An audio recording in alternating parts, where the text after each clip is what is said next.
Cricket കളി ഇഷ്ടപ്പെടുന്നവർക്കൊക്കെ അറിയാവുന്നതാണ്. ഒരു 1994-96 കാലഘട്ടങ്ങളിലങ്ങാണ്ട് ശ്രീലങ്ക ഏകദിന ക്രിക്കറ്റ് ലോകകപ്പ് നേടിയ വർഷം.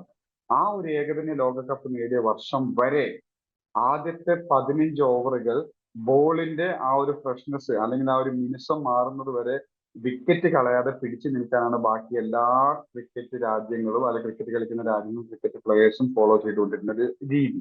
പക്ഷേ ആ ഒരൊറ്റ വേൾഡ് കപ്പോട് കൂടി ആദ്യത്തെ 15 ഓവർ പിടിച്ചു നിൽക്കാനുള്ളതല്ല, ഇവിടെ അറ്റാക്ക് ചെയ്ത് റൺ നേടാനുള്ള ഓവറാണെന്ന് ഈ ക്രിക്കറ്റിനെ പഠിപ്പിച്ചത് സനത് ജയസൂര്യയും രമേശ് കലൂരികർണ എന്ന് പറഞ്ഞ രണ്ട് ബാറ്റ്സ്മാൻമാരാണ്. അതിനുശേഷം മാത്രമാണ് ഇന്ന് ഈ കാണുന്ന 2020 എന്ന് പറയുന്ന ഫോർമാറ്റ് പോലും വന്നത്.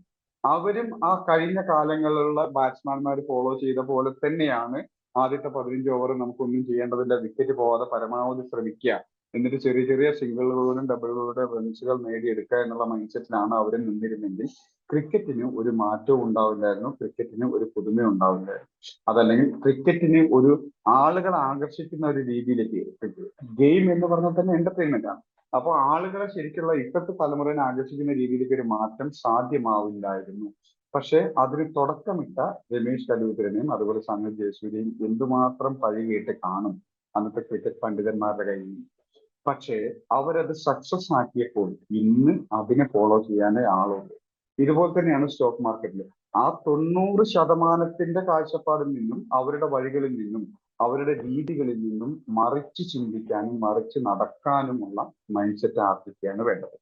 അവരോടൊപ്പം നമ്മളും ആ 90%-ലേക്ക് എത്തുകയേ ഉള്ളൂ, അവരുടെ കമ്മ്യൂണിറ്റി വർദ്ധിപ്പിക്കുകയുള്ളൂ എന്ന് തിരിച്ചറിയാം. അതിന് ഒരു സുപ്രഭാതത്തിൽ ഇതൊന്നും സാധ്യമല്ല.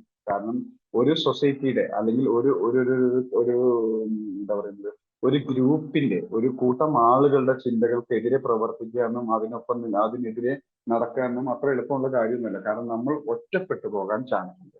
അപ്പോൾ ആ ഒറ്റപ്പെടലിൽ തന്നെയാണ് സ്റ്റോക്ക് മാർക്കറ്റിലെ സക്സസിന്റെ ആദ്യ പടി എന്ന് തിരിച്ചറിയാം. ഇന്നേ വരെ ഗ്രൂപ്പായിട്ട് ട്രേഡ് ചെയ്തിരിക്കുന്ന ആദ്യം സക്സസ് ആയ ചരിത്രം ഉണ്ടായിട്ടില്ല. അപ്പോൾ നമ്മളെ സംബന്ധിച്ചിടത്തോളം മറ്റുള്ളവരുടെ ചിന്താഗതികളിൽ നിന്നും മറ്റുള്ളവരുടെ കാഴ്ചപ്പാടിൽ നിന്നും മറ്റുള്ളവരുടെ ശരികളിൽ നിന്നും പിന്തിരിഞ്ഞ് നടക്കാൻ തയ്യാറാവണം. എങ്കിലേ സ്റ്റോക്ക് മാർക്കറ്റിൽ സക്സസ് ആവാൻ കഴിയൂ.